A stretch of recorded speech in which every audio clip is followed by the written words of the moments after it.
In the frozen depths of the Rocky Mountains, a glacier has kept a deadly secret for 15 years. When climate change forces the ice to surrender its buried truth, what emerges isn't just a body. It's evidence of a perfect crime that fooled everyone. A respected architect, a grieving brother who never gave up, and a detective racing against time must confront a chilling reality. Sometimes the dead won't stay silent, and the mountains always remember. Before we continue with the story, tell us where you're watching from, and how old you are, and subscribe to our channel to receive new stories every day that will thrill your heart. I hope you enjoy the story. The autumn of 2008 clung to the Rocky Mountains with fingers of amber and gold, painting the aspen groves in brilliant strokes that trembled against the crisp mountain air. November had arrived with its characteristic bite, transforming the high peaks into crystalline sentinels wrapped in fresh snow that glittered like scattered diamonds under the pale morning sun. Dr. Caleb Finch stood at the base camp, his breath forming small clouds of vapor as he methodically checked his climbing gear for the third time that morning. His fingers, already slightly numb despite the insulated gloves, moved with practiced precision over each carabiner, each length of rope, each piece of protection that would anchor them to the unforgiving face of stone and ice above. At 32, Caleb possessed the steady hands of a surgeon and the calculating mind that had made him one of Denver General Hospital's most promising neurosurgeons. Yet here, surrounded by the raw majesty of the wilderness, he felt more alive than he ever did in the sterile corridors of the medical center. The mountains called to something primal within him, a need to test himself against forces far greater than human frailty and mortality. His dark hair, slightly longer than hospital protocol would typically permit, caught the morning light as he turned to watch Audrey emerge from their tent, her face flushed with excitement and the sharp mountain air. Audrey Cole moved with the fluid grace of someone born to the outdoors, her athletic frame speaking of countless hours spent on rock faces and mountain trails. Her auburn hair was pulled back in a practical braid that disappeared beneath her climbing helmet. But a few rebellious strands escaped to frame her face, catching the golden light like threads of copper wire. At 29, she possessed an infectious enthusiasm for adventure that had initially drawn Caleb to her 3 years earlier at a climbing gym in Boulder. Her green eyes sparkled with the same intensity, whether she was navigating a difficult medical case at the pediatric clinic where she worked as a nurse practitioner or planning their next climbing expedition. The engagement ring on her left hand, a simple solitaire diamond that Caleb had chosen specifically because it wouldn't interfere with her climbing grip, caught the morning light as she adjusted her harness. The proposal had happened 6 months earlier on the summit of Mount Elbert, Colorado's highest peak, with the entire state spread out below them like a topographical map come to life. The memory still made Caleb's chest tighten with a mixture of joy and protective tenderness that surprised him with its intensity. Their chosen route up the north face of Mount Aspiration was rated as technically challenging, but within their combined skill level. Caleb had spent weeks studying the approach, memorizing every pitch, every potential hazard, every bailout point. The weather forecast had been favorable when they left Denver 3 days earlier, with high-pressure systems promising clear skies and stable conditions. But the mountains, as every experienced climber knew, operated by their own mysterious laws, indifferent to human planning and meteorological predictions. The initial pitch went smoothly, their synchronized movements speaking of partnership refined through dozens of climbs together. Audrey led the first section, her movements economical and confident as she placed protection and called down route information to Caleb. Her voice echoed off the granite walls, clear and strong, punctuated by the metallic percussion of gear placements and the soft whisper of rope running through belay devices. Caleb followed, cleaning the route with mechanical precision while his eyes constantly assessed the conditions above, noting the way the morning sun was beginning to warm the snow-loaded ledges higher on the face. By mid-morning, they had gained significant elevation, the world below shrinking to a patchwork of forest and meadow broken by the silver thread of a distant stream. The air grew thinner with each pitch, requiring them to pace themselves more carefully, but their spirits remained high. Audrey's laughter rang out when a curious mountain goat appeared on a ledge 50 feet away, watching their progress with the detached interest of a longtime resident observing temporary visitors. The change in weather conditions began subtly, almost imperceptibly. A slight shift in wind direction brought with it a metallic taste that experienced mountain climbers learned to recognize as the harbinger of incoming storms. The temperature, which had been steadily rising with the climbing sun, suddenly stabilized, and then began to drop. High above, wisps of cloud that had seemed decorative and harmless began to thicken and darken, their edges taking on the ominous gray-black coloration that spoke of heavy moisture content and unstable air masses. Caleb felt the shift in his bones before his conscious mind processed the visual cues. Years of mountain experience had taught him to listen to the subtle voices of the high country, the barely perceptible changes in air pressure and wind patterns that could spell the difference between a successful climb and a desperate retreat. He called up to Audrey, who was leading the 7th pitch, suggesting they reassess their situation at the next belay station. The ledge they reached was barely wide enough for both of them, a narrow shelf of granite that jutted out from the main face like an afterthought. From this vantage point, nearly 800 feet above the valley floor, the approaching weather system was clearly visible. Dark clouds rolled over the western peaks like a slow-motion avalanche, their underbellies heavy with the promise of snow and wind. The barometric pressure seemed to be dropping by the minute, creating an almost physical sensation of weight pressing down from above. Audrey's face reflected the same concern that Caleb felt gnawing at his stomach. Neither of them was a novice. Both understood that high-altitude weather could change from benign to deadly in a matter of minutes. The question facing them was whether to continue upward to the summit, now only 3 pitches away, or begin an immediate retreat to the relative safety of the base camp. The decision was complicated by the technical difficulty of their chosen route, which offered few easy rappel points and would require them to reverse several overhanging sections. The first snowflakes began to fall as they made their choice, fat and heavy crystals that spoke of the serious storm system bearing down on them. Within minutes, the gentle snowfall transformed into a driving curtain of white that reduced visibility to mere yards and began accumulating on every horizontal surface. The temperature plummeted with shocking rapidity, turning their exhaled breath into thick clouds of vapor and causing their metal gear to become painfully cold to the touch. They began their descent with careful precision, each rappel requiring extra attention as the falling snow made every surface increasingly slippery. Caleb went first, testing each anchor point twice before committing his weight to the system, while Audrey managed the ropes from above with the practiced efficiency of someone who had performed these motions hundreds of times. The wind picked up steadily, transforming the snowfall into a horizontal barrage that stung exposed skin and made communication increasingly difficult. Halfway through their retreat, disaster struck with the sudden brutality that defines mountain catastrophes. The avalanche began high above them, triggered by the rapidly accumulating snow load on a series of loaded ledges that had been warming in the morning sun. The initial fracture line appeared as a hairline crack across a snowfield the size of a football field.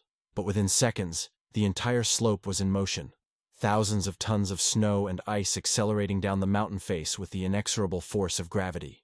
The sound reached them first, a low rumble that seemed to emanate from the very bones of the mountain itself, growing rapidly into a thunderous roar that drowned out all other sensation. Caleb looked up from his rappel anchor to see a white wall of destruction bearing down on them, moving with terrifying speed and carrying with it chunks of ice the size of automobiles and boulders torn from the mountain face. In those final seconds before impact, time seemed to stretch like taffy, each moment extending into crystalline clarity. Caleb saw Audrey's face above him, her green eyes wide with the terrible understanding of what was about to happen, her mouth open as she shouted something that was lost in the avalanche's roar. He saw the rope between them, their lifeline and connection, stretched taut across 30 feet of empty space. He saw the approaching wall of white death, its leading edge creating its own weather system as it displaced the air before it. The avalanche struck them with the force of a freight train, the impact driving the breath from Caleb's lungs and instantly disorienting him as the world dissolved into a chaos of white. The rope connecting him to Audrey went slack, then tight, then slack again as they were both swept from their precarious positions on the face. Chunks of ice and snow battered his body, each impact driving him deeper into the tumbling mass of debris that had suddenly become their entire universe. In the violence of the slide, Caleb lost all sense of direction, tumbling helplessly as the avalanche carried him down the mountain face. His climbing helmet, designed to protect against falling rocks, proved inadequate against the massive forces at work. A blow to his head from a piece of ice the size of a microwave oven filled his vision with stars, and left him struggling to maintain consciousness as the slide continued its destructive journey toward the valley below. The rope between him and Audrey, their connection and lifeline, became first a source of hope and then of terror, as the forces acting upon it exceeded its design limits. Caleb felt the sharp jerk as the rope reached its maximum extension, the sudden deceleration as their combined weight and the friction of the moving snow created enormous stress on the woven fibers. For a moment, the rope held, and through the chaos of the slide, he thought he glimpsed Audrey's bright red jacket being dragged along the surface of the avalanche debris. Then came the sound that would haunt his dreams for years to come, the sharp crack of overstressed rope parting under load. The sudden release of tension sent him tumbling deeper into the avalanche, while somewhere in the white maelstrom, Audrey disappeared from his life with a finality that his mind refused to process. The last coherent image he retained was the sight of her being swept toward the edge of a massive crevasse, her arms outstretched as if she could somehow arrest her momentum through sheer force of will. The avalanche finally came to rest in a natural depression nearly 1,000 feet below where it had begun, leaving behind a debris field of compacted snow, ice, and rock that bore no resemblance to the pristine mountain face they had been climbing only minutes before.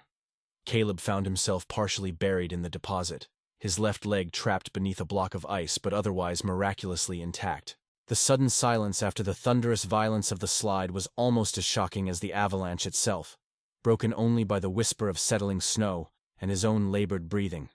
Consciousness came and went in waves during the first hours after the slide, his mind retreating from the implications of his situation into a merciful darkness that protected him from the full weight of what had happened. When awareness finally returned to stay, the storm had passed, leaving behind a landscape transformed beyond recognition. The climbing route they had been following was obliterated, buried beneath tons of snow and debris that had permanently altered the mountain's face. His calls for Audrey echoed across the devastation without answer, each shout taking precious energy he could not spare.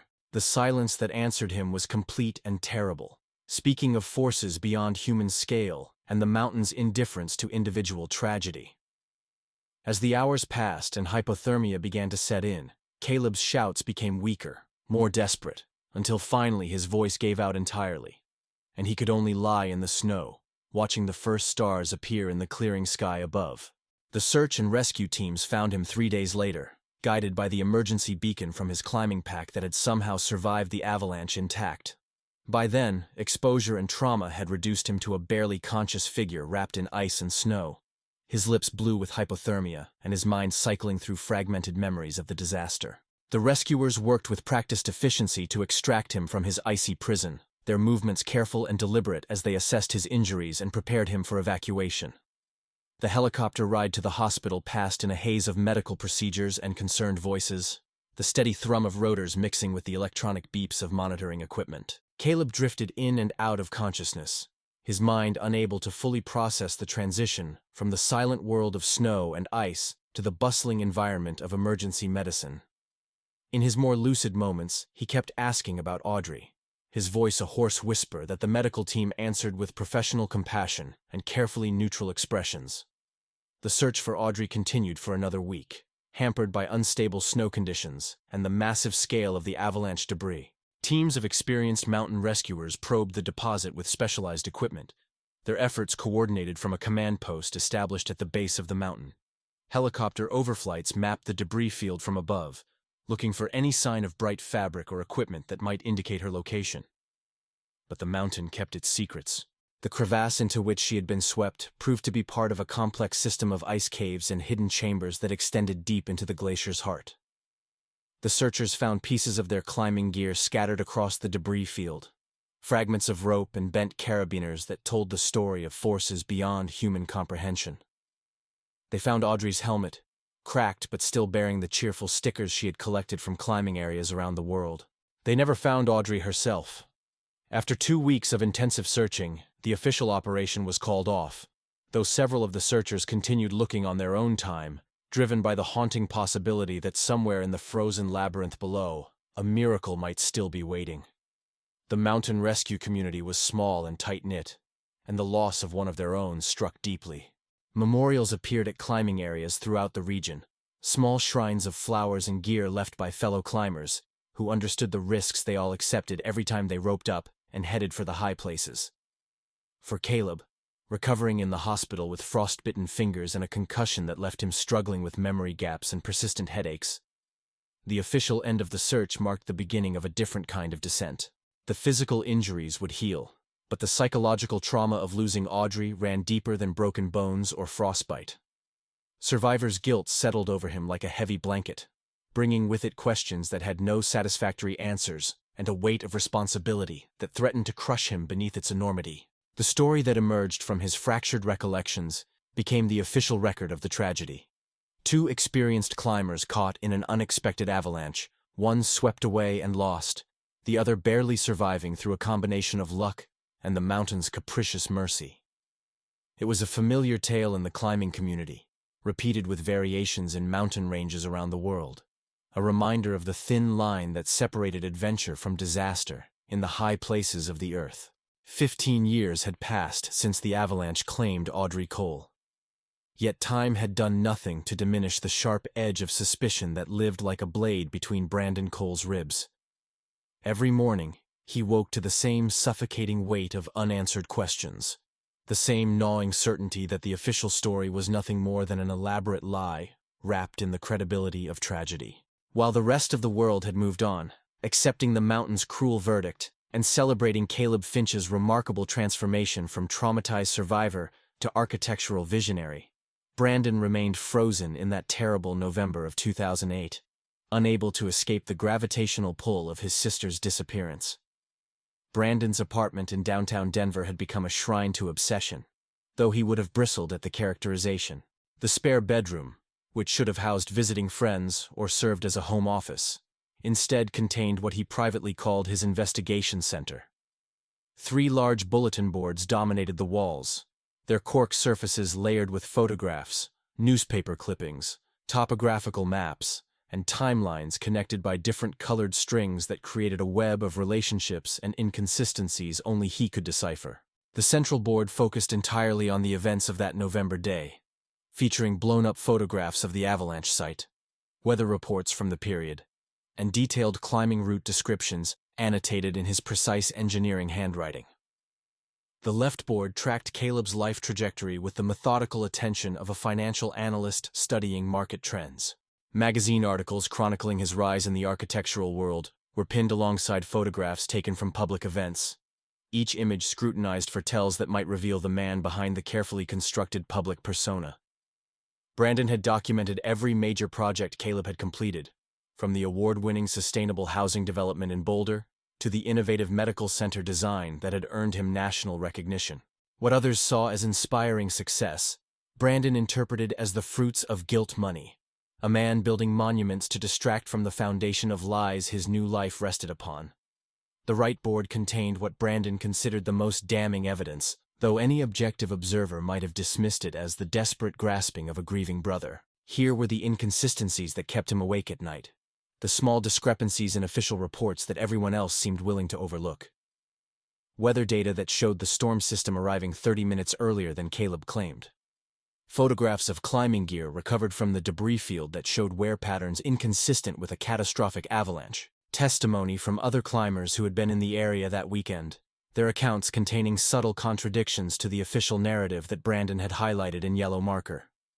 Every evening after his day job as a structural engineer for the Colorado Department of Transportation, Brandon would return to this room and immerse himself in the familiar ritual of investigation. He would pour himself exactly 2 fingers of bourbon, the same brand Audrey had introduced him to during their last Christmas together, and settle into the worn leather chair that faced the boards.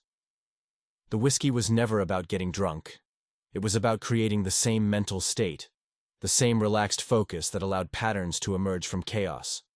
On good nights, he might discover a new connection or uncover a previously overlooked detail. On bad nights, which were more frequent, he simply stared at the accumulated evidence and felt the weight of time working against him. The investigation had cost him relationships, starting with his ex-wife Sarah, who had initially supported his quest for truth, but gradually became exhausted by his inability to let go. She had tried to understand, had even accompanied him on several trips to the crash site in those early years, but eventually her patience wore thin against the abrasive edge of his obsession. The divorce papers cited irreconcilable differences, But they both knew the real reason was his inability to live in the present when the past held so many unanswered questions. His friends from college had drifted away one by one, tired of conversations that inevitably circled back to theories about what really happened on that mountain. Even his relationship with his parents had become strained by his relentless pursuit of what they saw as a harmful fixation. His mother, already devastated by the loss of her only daughter, found Brandon's conspiracy theories about murder and cover-up too painful to bear. She had pleaded with him to seek therapy, to find a way to accept Audrey's death and move forward with his own life. His father, a retired police detective who understood the pull of unsolved cases, was more sympathetic but equally concerned about the toll the investigation was taking on his surviving child. Family gatherings became tense affairs where Brandon's theories were politely but firmly discouraged, creating an invisible barrier between him and the people who should have been his closest allies. Brandon's surveillance of Caleb had evolved over the years from amateur stalking to sophisticated reconnaissance. He had learned to be patient, to observe from distance, to document patterns without drawing attention. He knew Caleb's schedule better than most spouses knew their partner's routines. Monday mornings meant the weekly partner meeting at Finch & Associates, the architectural firm Caleb had founded 5 years after Audrey's death. Tuesday evenings were reserved for the climbing gym, where Caleb maintained his technical skills with the dedication of someone preparing for an expedition that would never come. Thursdays brought the monthly visit to Audrey's memorial site in Boulder's Green Mountain Cemetery, a ritual of grief that Brandon found suspiciously performative. The memorial visits particularly galled Brandon, watching through telephoto lenses as Caleb knelt beside the empty grave marker and performed what appeared to be genuine mourning. The headstone bore Audrey's name, birth and death dates, and an inscription about finding peace in the mountains she loved. But Brandon knew there was no body beneath that carefully maintained plot, only an empty coffin that symbolized the emptiness at the heart of Caleb's carefully constructed new identity. During these observations, Brandon would study Caleb's body language with the intensity of a behavioral analyst, looking for signs of deception in the set of his shoulders or the duration of his visits. The professional transformation of Caleb Finch from neurosurgeon to architect had always struck Brandon as suspiciously convenient. The official explanation was trauma-induced career change, a man seeking creative expression after confronting his own mortality in the mountains. But Brandon saw darker motivations at work. Architecture offered Caleb a way to remake himself completely, to shed the identity of the man who had been on that mountain with Audrey and emerge as someone entirely new. The success that followed seemed almost preternaturally swift, as if fate itself was conspiring to reward Caleb's reinvention with professional accolades and financial prosperity. Brandon had spent countless hours researching the psychology of successful deception, studying cases of individuals who had committed perfect crimes and lived productive lives built on foundations of lies.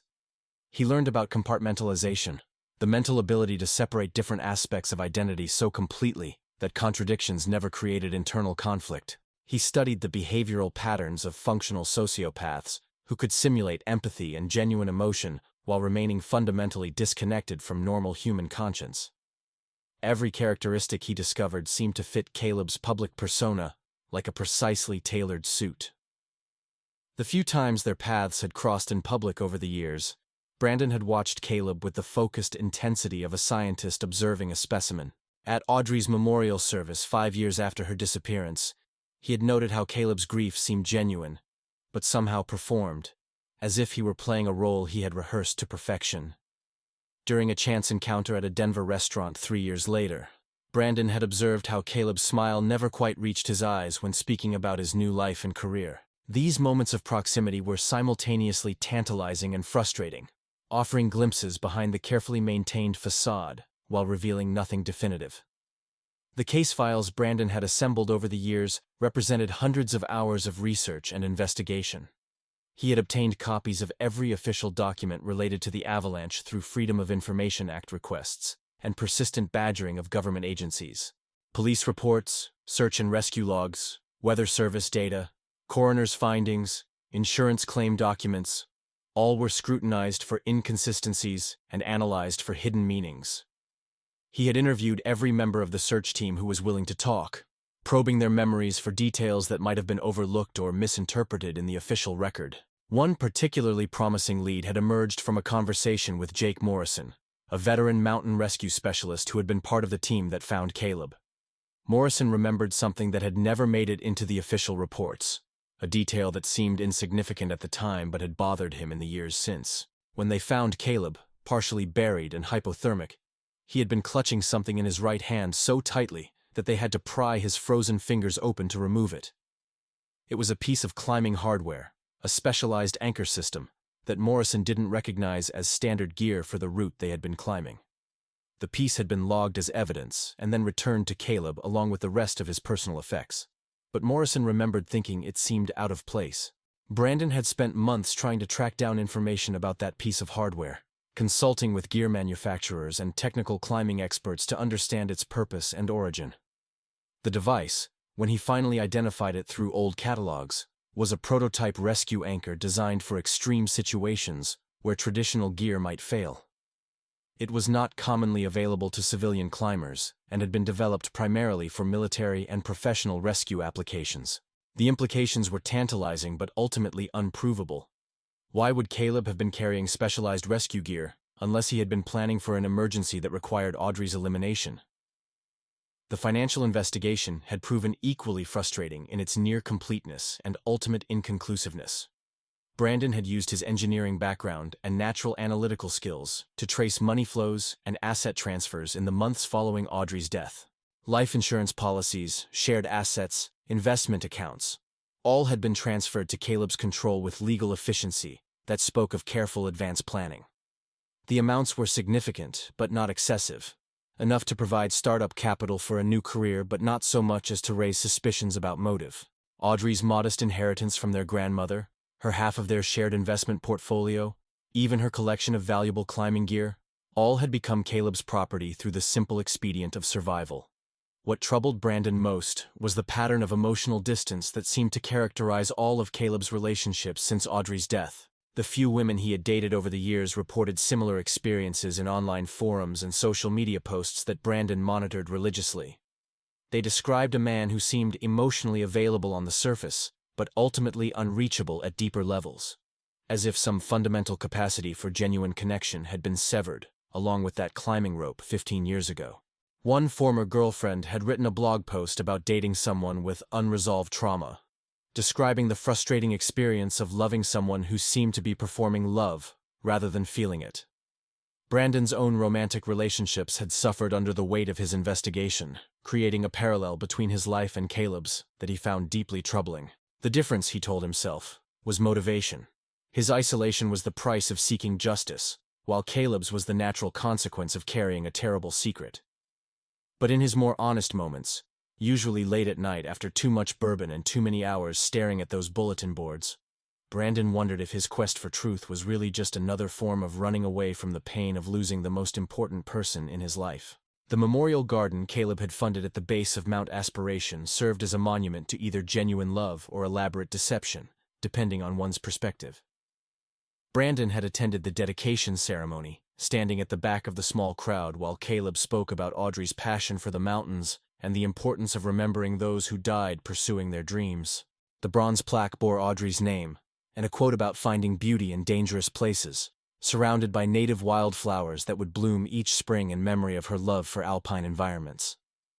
To the assembled mourners, it was a touching tribute to a life cut short by natural disaster. To Brandon, it felt like evidence of a guilty conscience trying to buy absolution through public displays of grief. The investigation had become Brandon's life's work, consuming weekends and vacation days, draining his savings account, and isolating him from everyone who might have provided emotional support during his long quest for answers. He had become an expert in avalanche dynamics, studying snow science and weather patterns with the dedication of a graduate student. He had learned to read topographical maps like a native speaker reading text, understanding how terrain features could channel and amplify natural disasters. He had interviewed mountaineers and rescue specialists, geologists and meteorologists, anyone who might provide insight into the events of that November day. Yet for all his expertise and dedication, the mountain kept its secrets, and time continued its relentless work of eroding evidence and dimming memories. Witnesses moved away or died, official files were archived in increasingly remote storage facilities, and the climbing community's collective memory of the tragedy faded into the background noise of countless other mountain accidents. Each passing year made Brandon's investigation seem more quixotic and his theories less credible, but also made his need for answers more desperate and consuming. The photograph that haunted him most was the last picture of Audrey, taken the morning of their final climb. She was smiling at the camera, her face radiant with happiness and anticipation, completely unaware that she had only hours left to live. The image sat on Brandon's bedside table, a daily reminder of what he had lost and what he was fighting to recover. Not her life, which was gone forever, but the truth about how and why that life had ended, and whether the man who claimed to love her most had been the architect of her destruction. The summer of 2023 arrived in the Rocky Mountains like a fever dream, bringing with it temperatures that shattered century-old records and transformed the high country into something unrecognizable. Dr. Elena Vasquez had been studying climate change impacts in alpine environments for over a decade, but nothing in her extensive research had prepared her for the catastrophic acceleration of glacial retreat she was witnessing firsthand. The Aspiration Glacier, which had been her primary research site for the past 3 years, was disappearing at a rate that defied even the most pessimistic climate models, losing decades' worth of accumulated ice in a matter of weeks. Elena stood at her temporary field station at dawn, a weather-beaten collection of scientific equipment and camping gear, arranged on a rocky outcrop that provided an unobstructed view of the glacier's terminal face. The morning air carried an unusual warmth that felt wrong at this elevation, as if the mountain itself was running a fever. Her breath, which should have formed visible clouds in the thin air, dissipated almost immediately in the unseasonably warm atmosphere. The thermometer attached to her data logger showed readings that would have been remarkable in July at sea level, let alone in the high alpine environment of early September. The heat wave had begun 3 weeks earlier, part of a massive high-pressure system that had stalled over the western United States like a malevolent spirit. Day after day, the mercury climbed to unprecedented heights, while the normal afternoon thunderstorms that usually provided relief remained absent from the crystalline blue sky.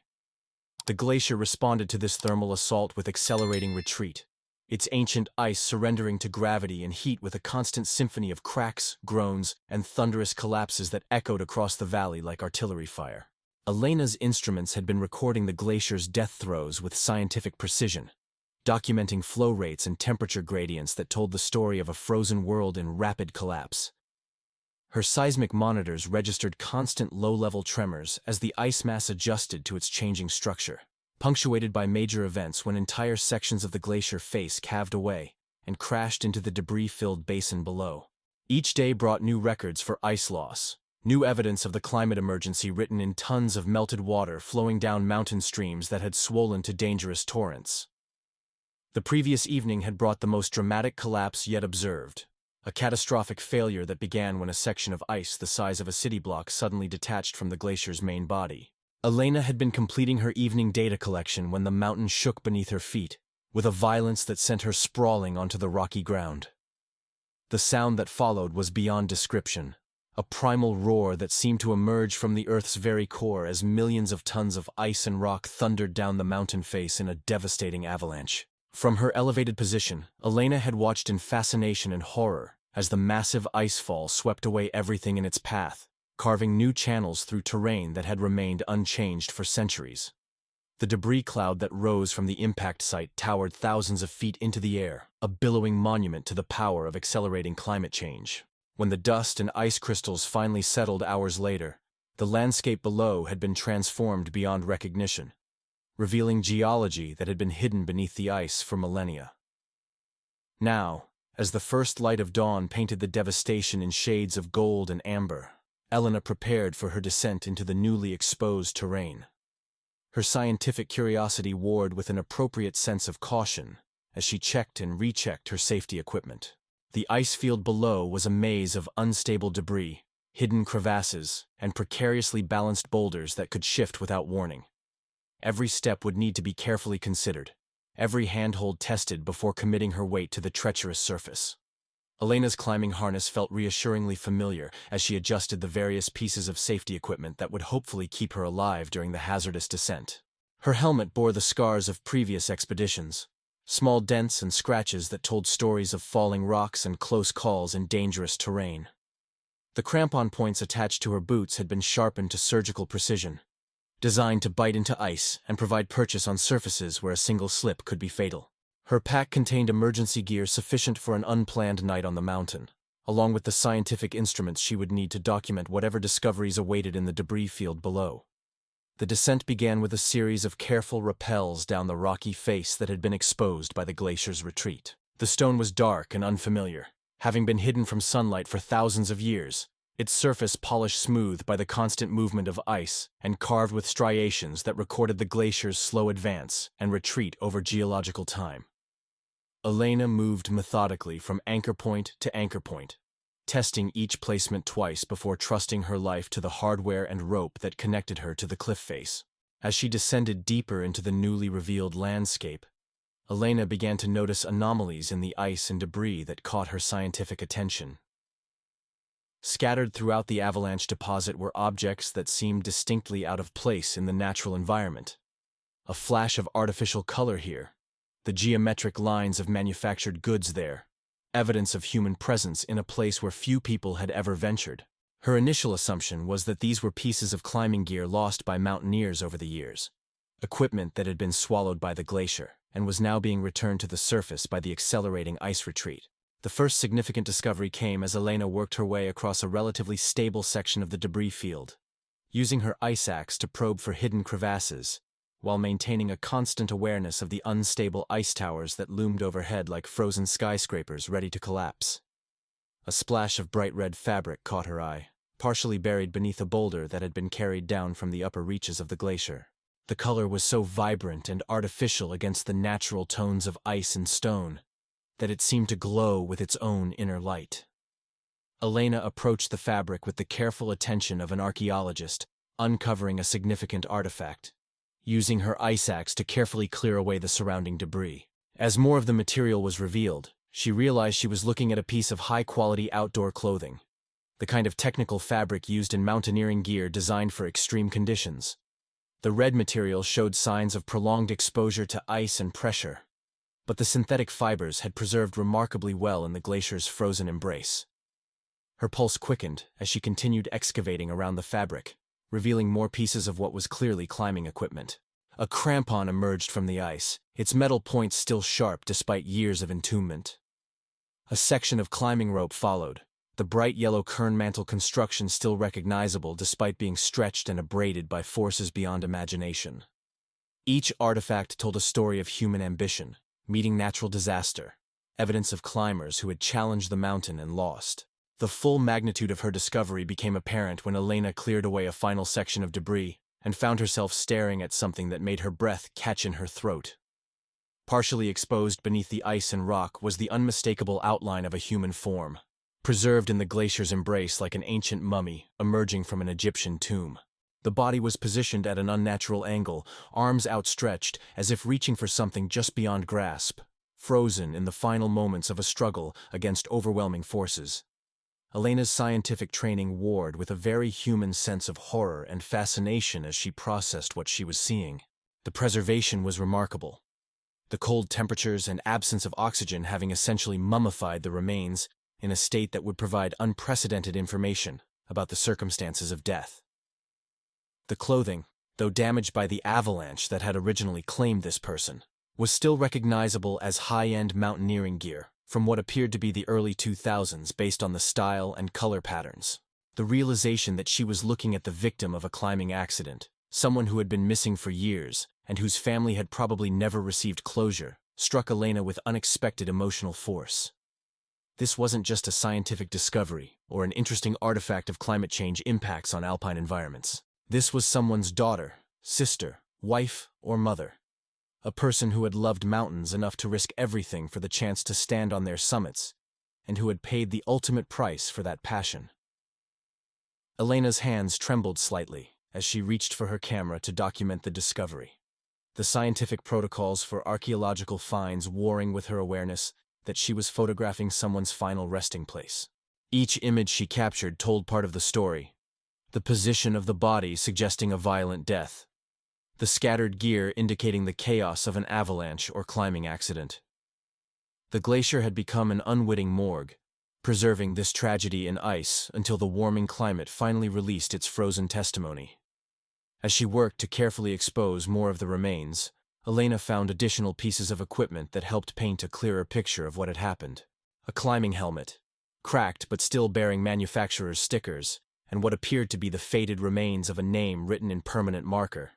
A section of climbing harness, the gear loops still containing carabiners and protection hardware that spoke of serious mountaineering ambitions. Most significantly, she found remnants of a rope system that showed clear evidence of failure under extreme load, the frayed ends telling a story of forces that exceeded the equipment's design limits. The positioning of the body suggested that this person had been part of a rope team when disaster struck, the angle and orientation indicating they had fallen or been dragged across the ice before coming to rest in the crevasse system that had become their tomb. Elena found herself wondering about the other members of the climbing party, whether they had survived or whether more bodies lay entombed elsewhere in the glacier's depths, waiting for continued warming to reveal their own tragic stories.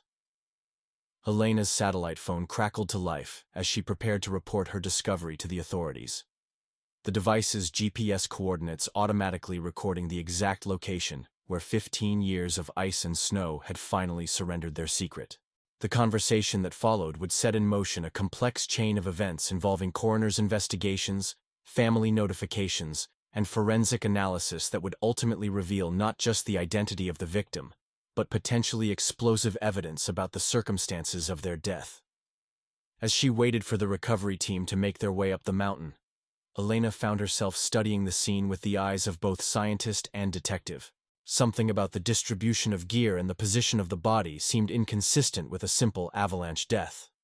The climbing equipment was scattered in a pattern that suggested violent separation rather than gradual burial, and the rope failure showed characteristics that forensic analysis might reveal to be inconsistent with avalanche forces alone.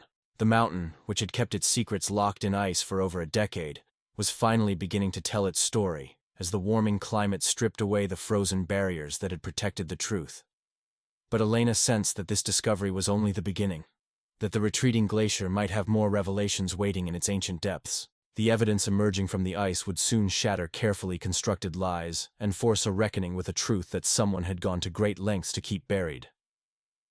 As she continued her examination of the site, Elena documented every detail with the methodical attention of someone who understood that her photographs and measurements might eventually become evidence in a criminal investigation. The glacier had become both tomb and witness, preserving not just a body but potentially the proof of a crime that had been hidden beneath tons of ice and snow for 15 long years. The warming world was finally demanding accountability for the secrets buried in its frozen places, and the mountain was preparing to give up its dead. The emergency dispatch call reached Detective Janet Cooper at 6:47 a.m. on a Tuesday morning that would forever alter the trajectory of multiple lives. She was standing in her kitchen, nursing her second cup of coffee while watching the sunrise paint the Denver skyline in shades of gold and amber, when her phone buzzed with the distinctive tone reserved for priority cases. 23 years with the Colorado Bureau of Investigation had taught her to recognize the weight behind certain calls, and this one carried the unmistakable gravity of a case that would demand everything she had to give. Detective Cooper had built her reputation on an almost supernatural ability to see patterns where others saw only chaos, to detect the subtle inconsistencies that marked the difference between accident and design. Her colleagues often joked that she could smell a lie from 3 counties away, but Cooper knew her success came from something more methodical than intuition. She approached every case with the systematic thoroughness of a chess master, considering not just the immediate evidence but the complex web of relationships and motivations that surrounded every crime. The drive to the recovery site took Cooper through mountain roads she had traveled countless times in her career, past the familiar landmarks of a landscape that had witnessed more than its share of tragedy and triumph. The Rocky Mountains had a way of attracting people seeking transformation, adventure, or escape, but they also drew those fleeing from consequences that followed them into the high country like shadows. Cooper had worked enough mountain cases to know that the wilderness could be both sanctuary and burial ground, depending on the circumstances that brought people to its remote places. The crime scene at the glacier was unlike anything Cooper had encountered in her extensive career. The harsh alpine environment presented unique challenges for evidence preservation and collection, while the 15-year gap between death and discovery meant that traditional forensic timelines were essentially meaningless. She stood at the edge of the debris field, studying the chaotic landscape of ice and rock that had finally surrendered its frozen secret, while considering the implications of a body that had been preserved in a natural deep freeze for over a decade. Cooper's initial examination of the recovery site revealed details that immediately elevated her attention level from routine death investigation to potential homicide inquiry. The distribution of climbing gear around the body seemed inconsistent with the random scattering that would result from an avalanche burial. Instead, the equipment appeared to have been positioned with deliberate intent, creating a narrative that might support an accidental death conclusion, while concealing evidence of more sinister circumstances. The victim's position, documented in Elena Vasquez's photographs and measurements, showed characteristics that Cooper recognized from her extensive training in violent death investigations. The angle of the limbs, the orientation of the torso, and the relationship between the body and the surrounding terrain all suggested a sequence of events that differed significantly from the standard avalanche burial pattern. Cooper made careful notes in her waterproof investigation journal, documenting observations that would later prove crucial in reconstructing the final moments of Audrey Cole's life. The transport of the remains to the Jefferson County Coroner's Office required specialized equipment designed for ancient remains and archaeological specimens. Cooper accompanied the body personally, maintaining chain of custody protocols while observing every detail of the recovery process. The ice that had preserved the victim's body for 15 years melted slowly in the controlled environment of the transport vehicle, revealing additional details about clothing and equipment that had been invisible at the recovery site. Dr. Evelyn Reed had been the chief forensic pathologist for Jefferson County for 12 years, having built her reputation on meticulous attention to detail and an almost artistic ability to read the stories written in bone and tissue by violent death. Her laboratory occupied the basement level of the county building, a sterile environment of stainless steel and fluorescent lighting, where the dead surrendered their secrets to scientific investigation.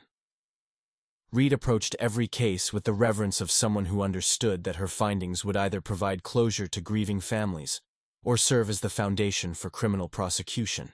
The preliminary examination began with detailed photography and radiological imaging that would create a permanent record of the victim's condition before the destructive processes of autopsy began. Reed worked methodically, documenting every visible injury, every piece of clothing or equipment, every detail that might prove significant in determining cause and manner of death. The preservation quality was remarkable, allowing for forensic analysis that would normally be impossible after such an extended post-mortem interval.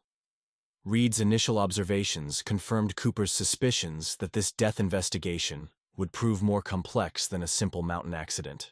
The victim's injuries showed a pattern of trauma that seemed inconsistent with the random violence of natural disaster.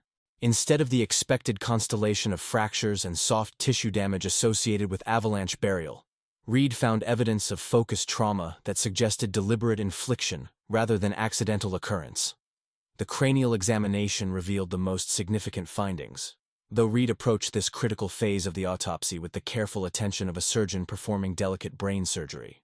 The skull showed multiple points of impact trauma, each carefully photographed and measured to determine the sequence and mechanism of injury. The fracture pattern spoke of repeated blows from a concentrated force source, creating a radiating web of cracks that told a story of sustained violence rather than single-impact accident. Reed's analysis of the fracture morphology indicated that the fatal injuries had been inflicted by a blunt instrument with specific geometric characteristics. The shape and depth of the primary impact site suggested a tool or weapon with a defined edge, something heavier and more focused than the random rocks and ice chunks that would be present in an avalanche environment. Each secondary fracture line was mapped and analyzed, creating a three-dimensional reconstruction of the violence that had ended Audrey Cole's life. The forensic odontology examination provided additional evidence that challenged the accidental death hypothesis. Reed found defensive injuries in the victim's hands and forearms, trauma patterns consistent with attempts to ward off an attack rather than protect against falling debris. The positioning and angles of these injuries suggested that the victim had been conscious and fighting for her life when the fatal blows were delivered, a finding that fundamentally altered the investigation's direction. Reed's examination of the victim's clothing and equipment revealed additional inconsistencies that supported the emerging homicide theory. The climbing gear showed signs of deliberate manipulation rather than random damage from natural forces. Rope cuts appeared clean and purposeful rather than frayed from abrasion, suggesting that someone had used a knife or similar tool to sever the victim's connection to safety. The distribution of gear around the body seemed staged, as if arranged to support a predetermined narrative about accidental death.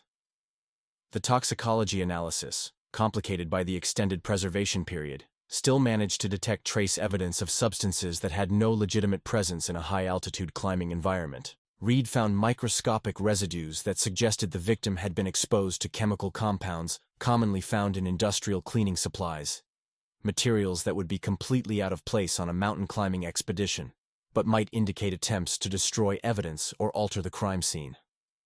Reed's reconstruction of the death sequence painted a horrifying picture of premeditated murder, disguised as climbing accident. The evidence suggested that Audrey Cole had been struck repeatedly with a blunt instrument while attempting to defend herself, then positioned to simulate avalanche burial. The careful staging of equipment and the manipulation of environmental factors indicated significant planning and knowledge of mountain rescue procedures, suggesting that the perpetrator possessed both climbing expertise and intimate familiarity with avalanche investigation protocols. The pathologist's findings were documented in a comprehensive report that would serve as the cornerstone of the criminal investigation to follow. Reed's meticulous analysis had transformed what appeared to be a tragic mountain accident into clear evidence of first-degree murder, complete with detailed forensic proof of premeditation and deliberate concealment. The glacier had preserved not just a body, but a crime scene frozen in time, waiting 15 years for science and determination to reveal the truth. Cooper reviewed Reed's preliminary findings with the focused intensity of a predator studying prey, recognizing immediately that the evidence pointed towards someone with intimate knowledge of both the victim and the mountain environment where the murder had occurred. The killer had demonstrated sophisticated understanding of forensic investigation procedures, avalanche dynamics, and mountain rescue protocols, suggesting either professional training or extensive personal experience in high-altitude environments. The detective's analysis of the crime scene staging revealed a perpetrator who had anticipated the eventual discovery of the body and had taken elaborate precautions to ensure that any investigation would conclude accidental death rather than homicide. The careful positioning of climbing equipment, the manipulation of rope systems, and the selection of a burial site that would remain frozen for years all indicated planning that extended far beyond the immediate act of murder. Reed's bone analysis revealed additional details about the murder weapon that would prove crucial in identifying the perpetrator. The impact patterns suggested a tool with specific dimensional characteristics, something between a climbing axe and a geological hammer, with enough weight to inflict fatal trauma but small enough to be carried as legitimate climbing equipment. The forensic metallurgy analysis of trace elements found in the bone fragments would eventually lead investigators to identify the specific manufacturer and model of the weapon used. The discovery that Audrey Cole had been murdered rather than killed in a climbing accident sent shockwaves through the investigation team, and would soon reach the ears of her brother Brandon, who had spent 15 years insisting that something was wrong with the official story. Reed's forensic findings had validated every suspicion he had harbored, every inconsistency he had identified, every instinct that had driven his relentless pursuit of truth. The bones had finally spoken, and their testimony would demand justice for a crime that had remained hidden beneath tons of ice and snow for over a decade. As Reed completed her examination and prepared her final report, she understood that her findings would ignite a firestorm of investigation and prosecution that would reach into the highest levels of Colorado society. The evidence clearly pointed towards someone who had used intimate knowledge of the victim and expert understanding of mountain environments to commit what might have been the perfect crime. But the warming climate had upset those calculations, and the glacier had finally surrendered its witness to the truth. The Jefferson County Police Department experienced a transformation unlike anything in its institutional memory when Dr. Reed's forensic report landed on Detective Cooper's desk at precisely 3:17 p.m. on a Thursday afternoon. That would be remembered as the moment everything changed. The building itself seemed to hold its breath as word spread through the corridors with the electric urgency of breaking news, creating an atmosphere of barely contained excitement that hadn't been felt since the department's involvement in a high-profile federal terrorism case 5 years earlier. Detective Cooper sat in her cramped office, surrounded by towers of case files and evidence boxes that had accumulated over 2 decades of investigations, studying Reed's report with the intensity of a scholar examining ancient texts. The fluorescent lights overhead cast harsh shadows across the pages, highlighting the clinical language that described brutal violence with scientific detachment. each paragraph built upon the previous one, constructing an irrefutable case for premeditated murder that demolished 15 years of accepted truth with surgical precision. The evidence storage facility in the basement of the county building became the scene of frantic activity as technicians worked to locate and retrieve the original Audrey Cole case files. Boxes that had been sealed and relegated to forgotten corners were brought back into the light, their contents spilling across examination tables like archaeological artifacts from a different era. Dust motes danced in the air as investigators carefully extracted documents, photographs, and evidence bags that had remained untouched since the case was officially closed. Cooper's first examination of the original investigation files revealed inconsistencies that should have been red flags 15 years ago, but had been overlooked in the rush to close what appeared to be a straightforward mountain accident case. The initial police report contained subtle discrepancies in witness testimony, unexplored leads that had been dismissed as irrelevant, and a pattern of deference to Caleb Finch's status as both victim and medical professional that had colored the entire investigation. The original crime scene photographs, preserved in their yellowed envelopes, told a different story when viewed through the lens of Reed's forensic findings. What had been interpreted as random avalanche debris now appeared deliberately arranged. Equipment positions that had seemed naturally scattered now revealed signs of purposeful staging. Cooper spread the photographs across her desk in chronological order, creating a visual timeline that documented the careful construction of a lie that had persisted for over a decade.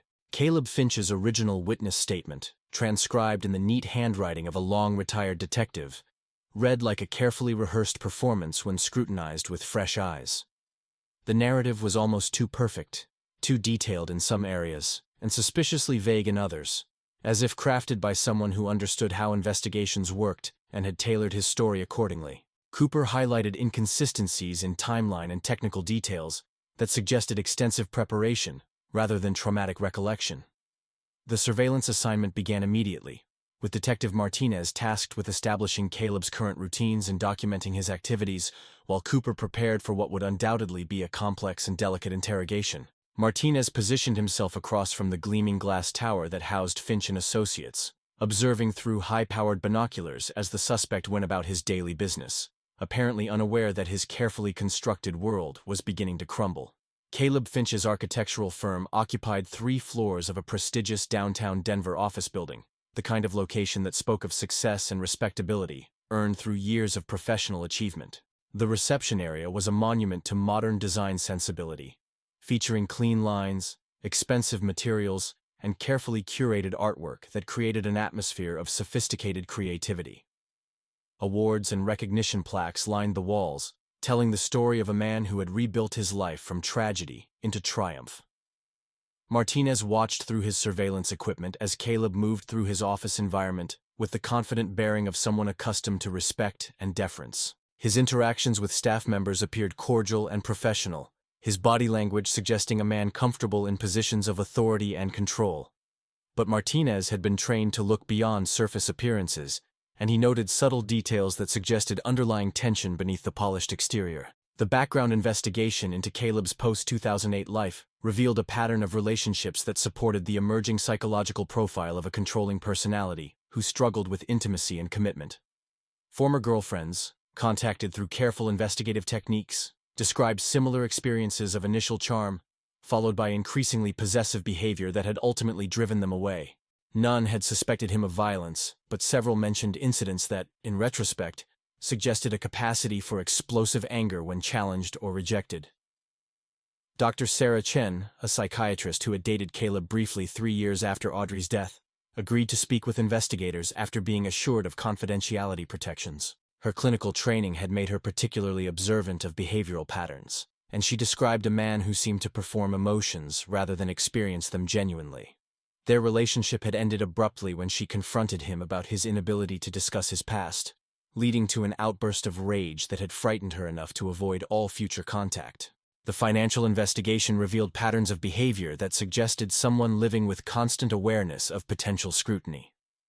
Caleb's business dealings were scrupulously legal and transparent, his tax returns filed with mathematical precision, his charitable contributions documented with the thoroughness of someone expecting audit. But this very perfection raised suspicions among investigators familiar with the naturally chaotic patterns of normal financial behavior. Cooper's team discovered that Caleb had maintained subscription services to several publications related to mountain rescue techniques, avalanche safety, and forensic investigation procedures throughout the years since Audrey's death.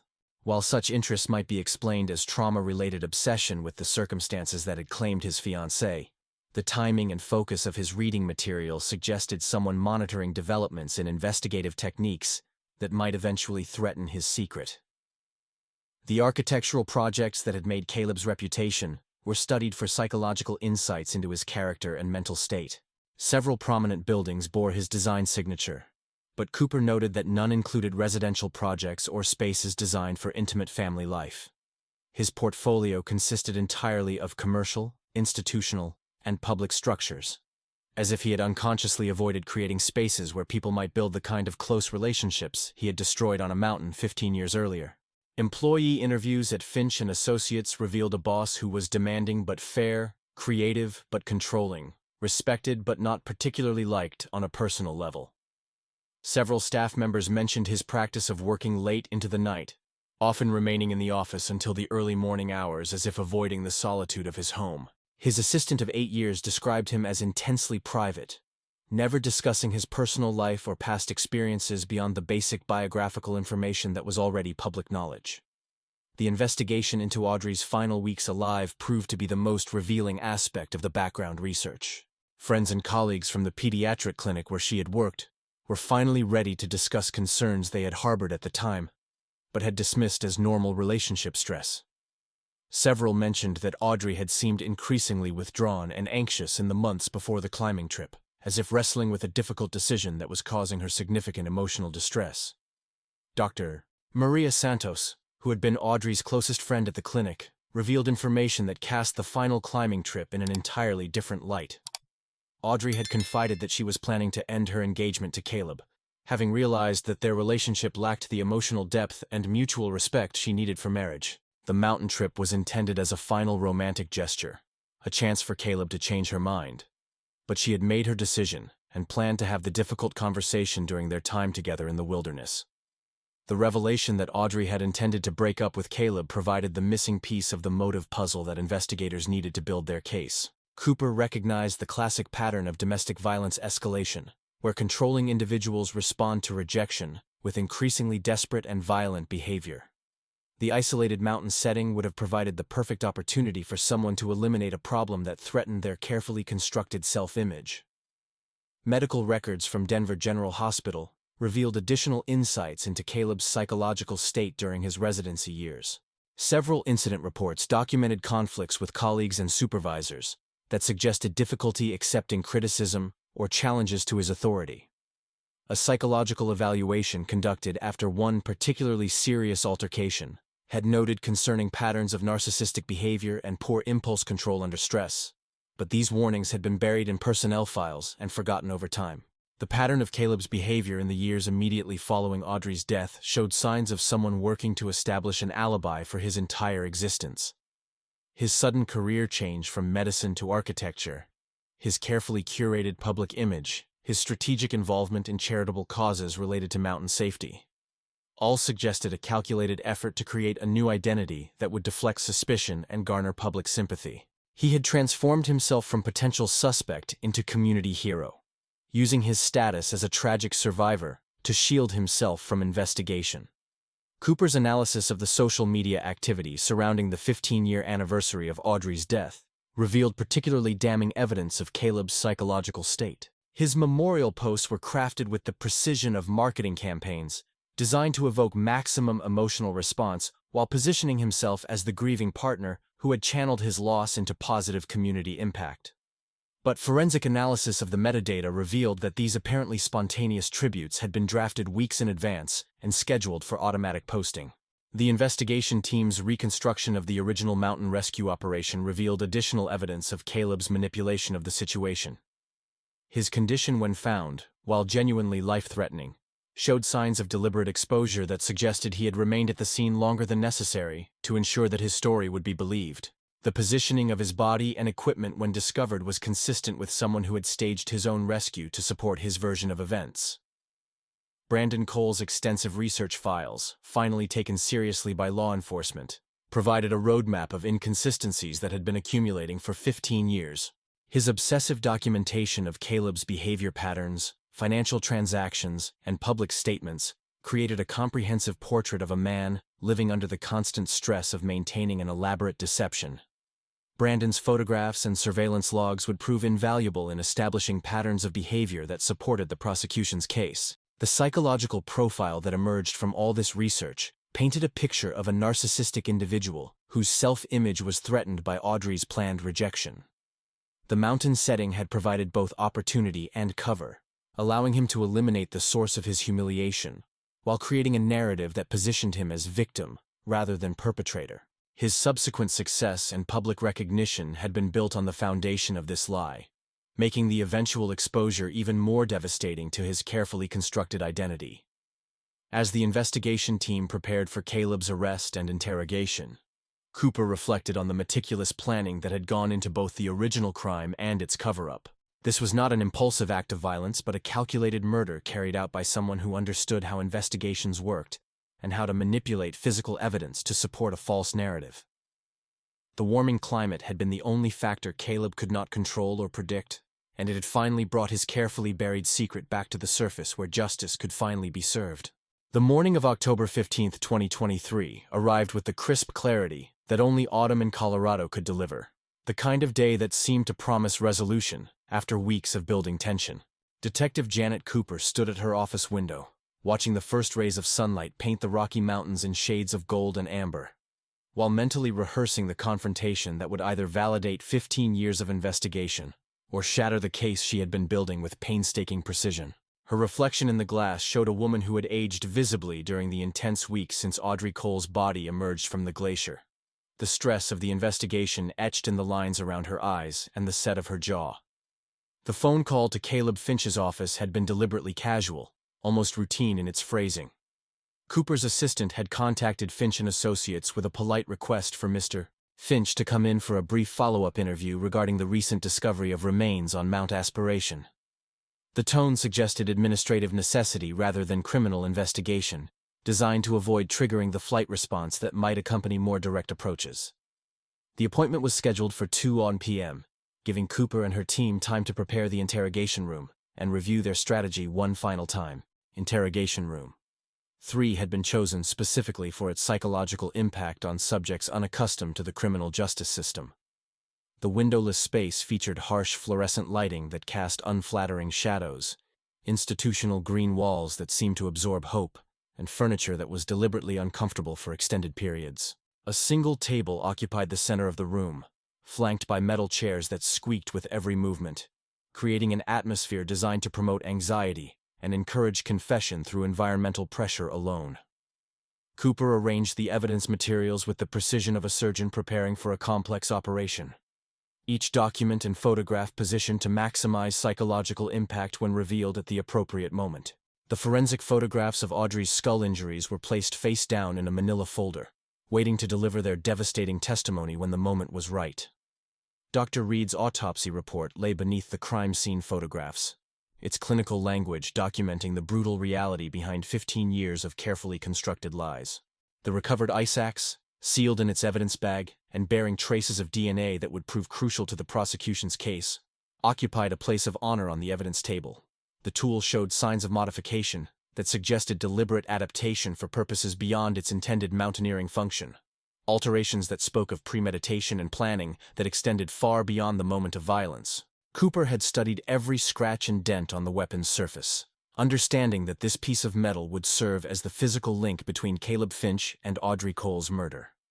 At precisely 1:58 p.m., the reception desk called to announce Caleb Finch's arrival, his punctuality speaking to the compulsive attention to detail that had characterized his entire post-murder existence. Cooper took a moment to center herself, drawing on 2 decades of interrogation experience, while acknowledging that this case represented the culmination of her career as a detective. The stakes could not have been higher, with justice for a murdered woman hanging in the balance and the reputation of the entire investigation team dependent on the next few hours. Caleb Finch entered the police station lobby with the confident bearing of someone accustomed to deference and respect, his expensive suit and polished shoes marking him as a member of Denver's professional elite. His appearance was immaculate, from his perfectly styled hair to his manicured fingernails, creating an image of success and respectability that had served as armor against suspicion for 15 years. But Cooper noticed subtle signs of stress beneath the polished exterior. A slight tremor in his hands, a tightness around his eyes, and a forced quality to his smile that suggested awareness that this meeting might be different from previous encounters with law enforcement. The walk to Interrogation Room 3 provided Cooper with additional opportunities to observe Caleb's demeanor and body language as he moved through the institutional corridors of the police station. His gait remained confident, but she noted how his eyes constantly scanned the environment, cataloging exits and assessing potential threats with the hyper-vigilance of someone who had lived for years under the constant pressure of maintaining a deadly secret. His breathing was slightly elevated, and a thin film of perspiration had appeared on his forehead despite the building's cool temperature. Cooper ushered Caleb into the interrogation room with professional courtesy that masked the predatory focus she had developed over years of questioning dangerous criminals. She gestured toward the chair facing away from the door, a subtle psychological tactic that would increase his sense of vulnerability and reduce his feeling of control over the situation. Caleb settled into the uncomfortable metal chair with the careful movements of someone trying to project calm confidence, while internally calculating the risks and possibilities presented by this unexpected summons. The initial phase of the interrogation followed established protocols for dealing with intelligent suspects who might have legal training or understanding of their rights. Cooper began with seemingly innocuous questions about Caleb's current life and work, establishing a conversational rhythm while observing his baseline behavioral patterns and stress responses. She noted how he maintained eye contact with practiced ease, his answers flowing smoothly as he discussed his architectural projects and professional achievements with the fluency of someone who had told these stories countless times before. As Cooper gradually shifted the conversation toward the events of 15 years ago, subtle changes began to appear in Caleb's demeanor and presentation. His breathing became more shallow, his posture slightly more rigid, and his carefully maintained eye contact began to waver at key moments. The polished professional facade remained intact, but microscopic cracks were beginning to appear under the pressure of revisiting the foundational trauma that had shaped his entire adult existence. The moment Cooper produced the first crime scene photograph, the atmosphere in the room underwent a fundamental transformation. The image showed Audrey's body as it had been discovered in the glacier, preserved in ice but clearly displaying the violent trauma that had ended her life. Caleb's reaction was immediate and visceral. His face drained of color, his pupils dilated with shock, and his hands began to tremble with an intensity that made his wedding ring clink against the metal table surface. Cooper watched with the focused attention of a scientist, observing a critical experiment as Caleb struggled to process the implications of what he was seeing. This was not the peaceful death by avalanche that had been assumed for 15 years. But clear evidence of violent assault that destroyed the carefully constructed narrative he had maintained throughout his successful post-murder career. She could see him mentally scrambling to adapt his story to accommodate these devastating new facts, while understanding that any significant changes to his account would only serve to highlight his deception. The forensic photographs that followed documented the full extent of Audrey's injuries with clinical precision, each image serving as another nail in the coffin of Caleb's innocence. Cooper arranged them in sequence across the metal table, creating a visual narrative of violence that spoke more powerfully than any witness testimony could have achieved. Caleb's eyes moved across the photographs with the horrified fascination of someone seeing the true consequences of their actions for the first time in 15 years. Dr. Reed's autopsy report provided the scientific foundation for the murder case, its detailed analysis of fracture patterns and injury mechanisms demolishing any possibility that these wounds could have resulted from accidental trauma. Cooper read selected passages aloud, her voice carrying the weight of scientific authority, while describing the repeated blunt force impacts that had crushed Audrey's skull and ended her life. Each medical detail landed on Caleb's consciousness like a physical blow, stripping away another layer of the protective denial that had allowed him to function for so many years. The recovery of the ice axe represented the investigation's most damning piece of physical evidence, linking Caleb directly to the murder weapon through DNA analysis and forensic metallurgy. Cooper removed the tool from its evidence bag with ceremonial deliberation, placing it on the table where its presence seemed to fill the entire room with accusatory energy. The axe bore Caleb's fingerprints, traces of Audrey's blood, and microscopic evidence of the bone and tissue damage documented in the autopsy report. Cooper's analysis of the weapon revealed modifications that spoke of premeditation and planning, extending far beyond the moment of violence. The handle had been wrapped with additional grip tape to prevent slippage during use, while the metal head showed signs of deliberate sharpening that increased its effectiveness as an instrument of death. These alterations demonstrated that Audrey's murder had been planned in advance, with careful attention to the practical details of execution and concealment. As Cooper presented each piece of evidence, she watched Caleb's psychological defenses crumble under the weight of irrefutable proof. His breathing became increasingly labored, his skin took on a grayish pallor, and his hands shook with such violence that he clasped them together in his lap to hide the tremors from view. The confident professional who had entered the room 2 hours earlier was being systematically dismantled, replaced by a man confronting the collapse of everything he had built on the foundation of murder. The timeline reconstruction that Cooper presented next demonstrated the methodical nature of Caleb's deception and cover-up efforts. She detailed how he had positioned Audrey's body to simulate Avalanche burial, arranged climbing equipment to support his accidental death narrative, and deliberately exposed himself to life-threatening conditions to establish credibility as a fellow victim.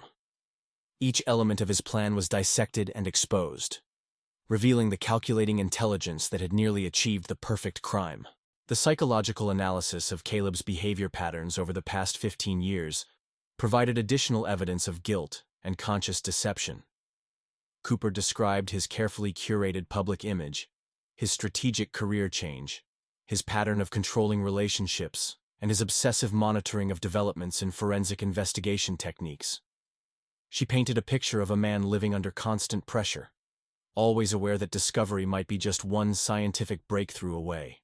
The moment of ultimate confrontation arrived when Cooper placed a second evidence bag on the table and asked the question that would finally shatter Caleb's facade completely. The bag contained fragments of metal and wood that forensic analysis had identified as pieces of a second ice axe, the missing tool that would complete the picture of premeditated murder. Cooper's voice carried the authority of absolute certainty as she posed the question that had been building throughout the entire interrogation. Where was the rest of the murder weapon? The silence that followed Cooper's question stretched through seconds that felt like hours, filled with the sound of Caleb's labored breathing and the barely audible hum of the fluorescent lights overhead. She could see him mentally reviewing his options, calculating the possibilities for continued denial against the overwhelming weight of evidence that surrounded him like the walls of an inescapable prison. The careful mask of respectability and success that he had worn for 15 years was finally slipping, revealing the calculating killer who had destroyed an innocent woman to protect his own interests.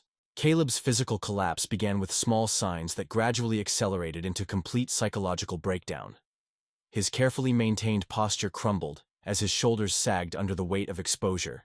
His breathing became irregular and shallow, and his eyes lost their focus as he stared at the evidence arrayed before him like an altar of judgment. The transformation was remarkable to witness, as if 15 years of artificial personality were being stripped away to reveal the hollow core of a man who had built his entire existence on the foundation of a terrible lie.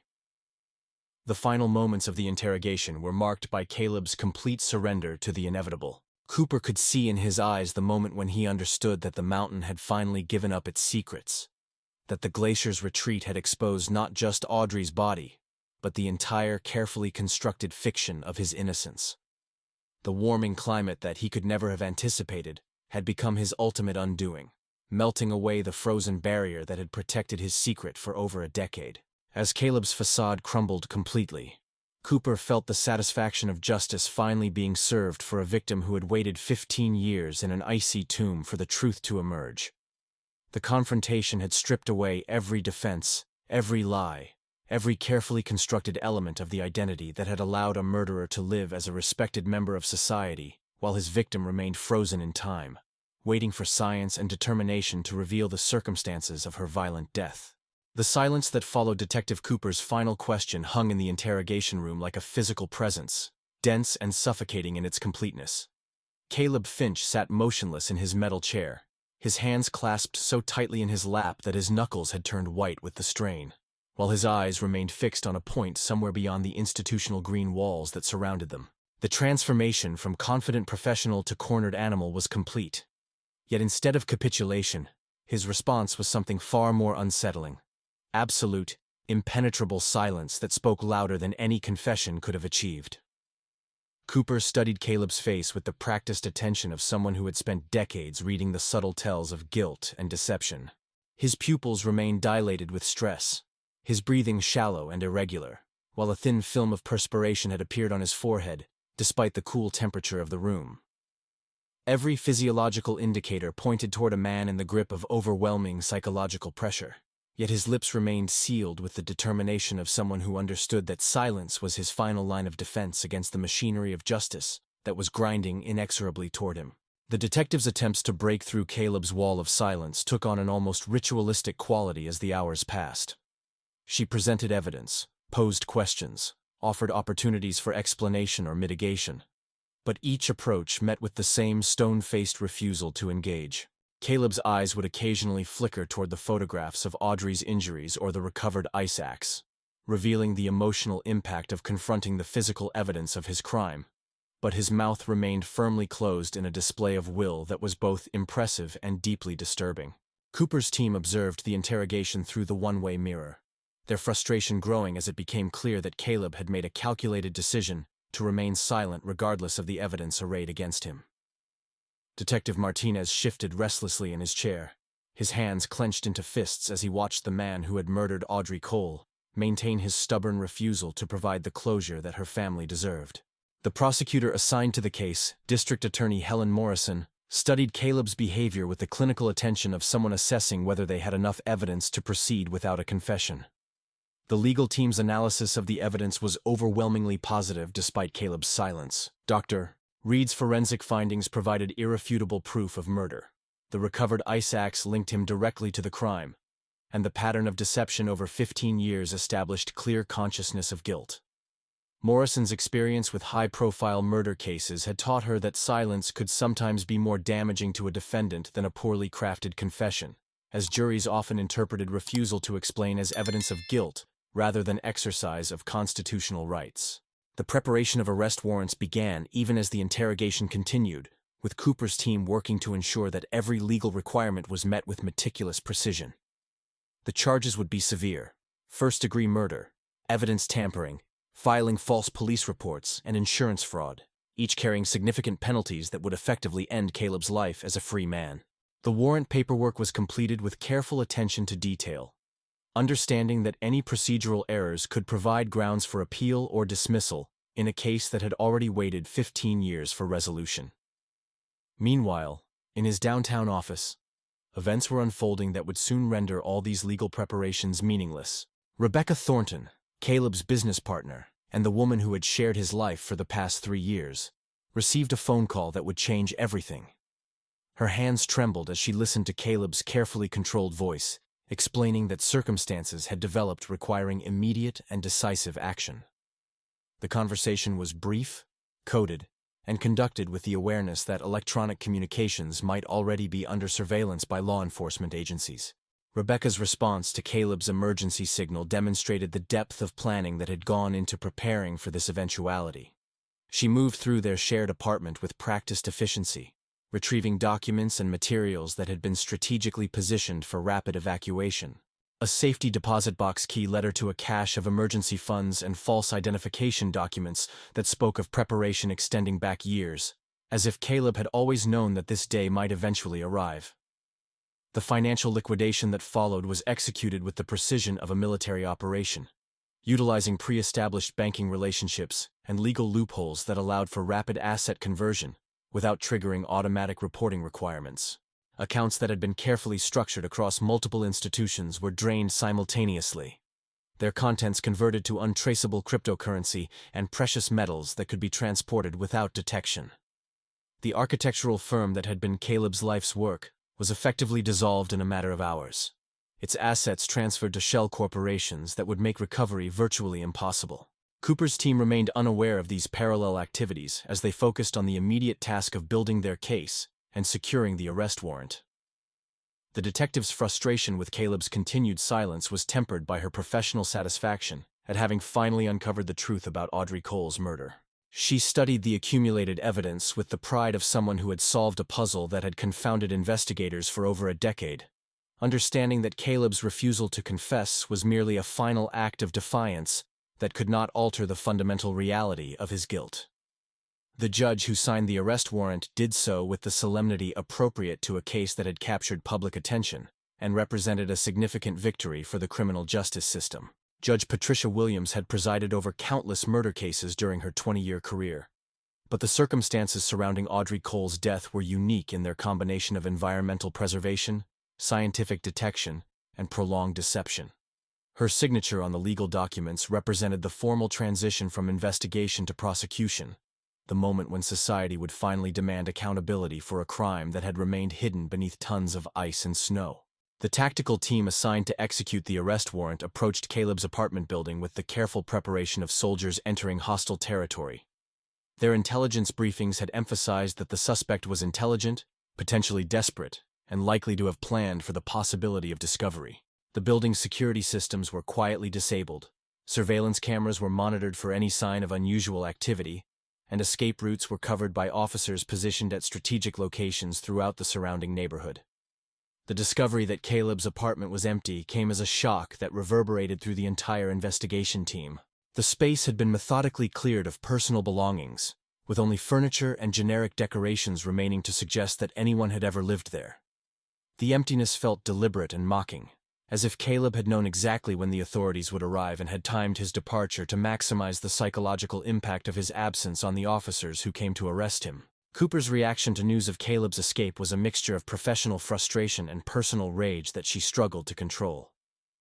The detective had invested enormous emotional energy in solving Audrey Cole's murder, and the prospect that the killer might evade justice felt like a personal betrayal of everything she had worked to achieve. She stood in Caleb's abandoned apartment, studying the bare walls and empty closets while trying to comprehend how someone could disappear so completely in the modern surveillance age.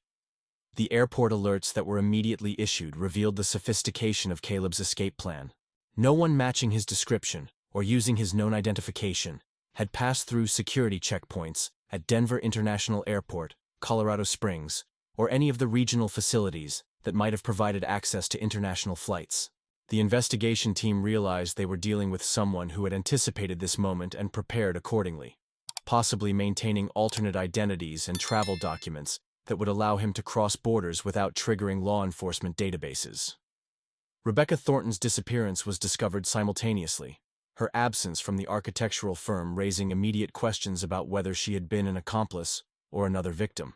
Her personal history revealed no prior criminal associations or suspicious activities, but her intimate relationship with Caleb would have provided opportunities for manipulation and coercion that might have transformed an innocent partner into an unwilling participant in his escape. The investigation into her role would continue for months, though she would never be seen again. The international law enforcement alerts that followed Caleb's disappearance represented one of the most comprehensive fugitive searches in Colorado's recent history. Interpol bulletins were issued to agencies around the world, while financial institutions were provided with detailed information about his known assets and transaction patterns. The FBI's Fugitive Task Force assumed primary responsibility for the manhunt, utilizing resources and expertise that extended far beyond the capabilities of local law enforcement agencies. Brandon Cole received the news of his sister's vindication and her killer's escape during a phone call that would forever divide his life into before and after moments. Cooper delivered the information with professional compassion, explaining how the forensic evidence had finally proven what he had suspected for 15 years, while acknowledging that justice remained frustratingly elusive. The validation of his theories provided some measure of satisfaction, but it was overshadowed by the bitter reality that Caleb Finch had once again managed to escape the consequences of his actions. The media coverage that followed Caleb's escape transformed the case into a national obsession, with news outlets providing breathless updates about the manhunt while analyzing every aspect of the investigation and its stunning conclusion. The story had all the elements that captured public imagination: a decades-old murder, scientific detection methods, and a sophisticated criminal who had successfully assumed a new identity, only to be undone by climate change and forensic innovation. True crime podcasts and documentary filmmakers immediately began developing projects that would keep the case in public consciousness for years to come. Cooper found herself at the center of a media storm that she neither wanted nor felt prepared to handle. Press conferences became exercises in managing public expectations while protecting the integrity of ongoing investigative efforts.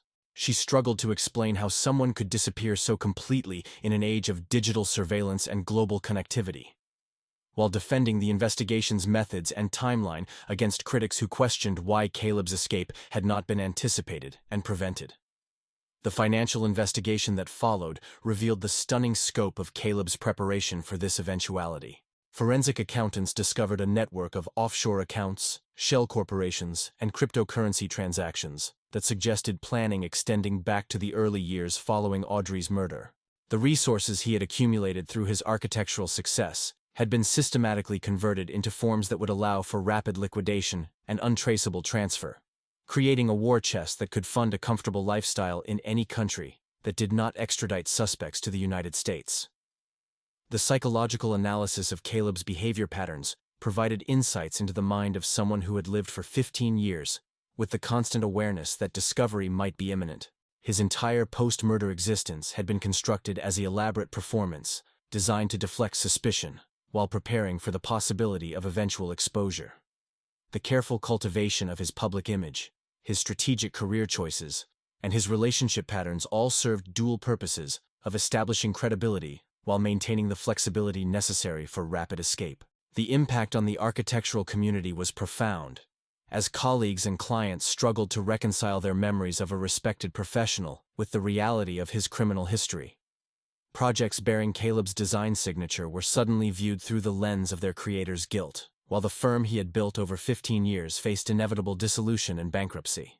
The professional relationships he had carefully cultivated for over a decade were revealed as elaborate deceptions, leaving former associates feeling manipulated and betrayed.